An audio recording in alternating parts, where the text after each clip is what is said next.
যারা ডায়েটের মধ্যে আছো তারা এরকম অনেকে আছো যে ইভিনিংয়ে আর ব্রেকফাস্টে কি টিফিন করবে সেটা বুঝে উঠতে পারো না। তো চলো আজকের রেসিপিটা কিন্তু তোমাদের জন্য। আজকে আমি যেটা বানাবো সেটা আমাদের কোনো তেল লাগবে না, ঘি লাগবে না, কোনো বাটারও লাগবে না। তো চলো কি বানাচ্ছি আর কিভাবে বানাচ্ছি তোমরা দেখে নাও। আজকে আমি যেটা বানাবো সেটার নাম হচ্ছে চাপাটি রুটি। হ্যাঁ, চাপাটি রুটি কিভাবে বানাবে সেটার জন্য লাগবে তোমাদের 3 কাপ মতন চালের গুঁড়ো, 1 কাপ ময়দা আর সামান্য পরিমাণ মতন একটু লবণ অ্যাড করতে হবে। এবার সব কিছু একটা উষ্ণ জল গরম দিয়ে ভালো করে কিন্তু মেখে নিতে হবে। এখানে কিন্তু একদম ঠান্ডা জল অ্যাড করলে হবে না। আর এখানে আমি অ্যাড করব 2টো ডিম।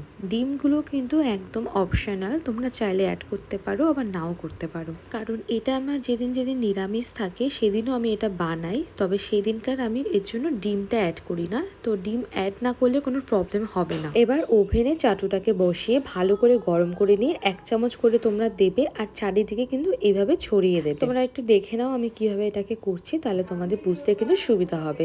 ঠিক এইভাবেই করে নেবে। ব্যাস রেডি হয়ে গেল আমার চাপাটি রুটি। বেশ অনেকগুলো আমি রুটি বানিয়েছি, কারণ এটা কিন্তু আমাদের বাড়িতে সবাই খেতে ভীষণ পছন্দ করে। তাই তোমরা দেখতেই পাচ্ছ আমি এখানে কতগুলো রুটি বানিয়েছি। তোমরাও কিন্তু এইভাবে বাড়িতে ট্রাই করে দেখতে পারো। আমার তো ভীষণ ভালো লাগে এটা খেতে। তো তোমরা অবশ্যই ট্রাই করো আর আমাকে কমেন্ট করে জানিও কেমন লাগলো খেতে।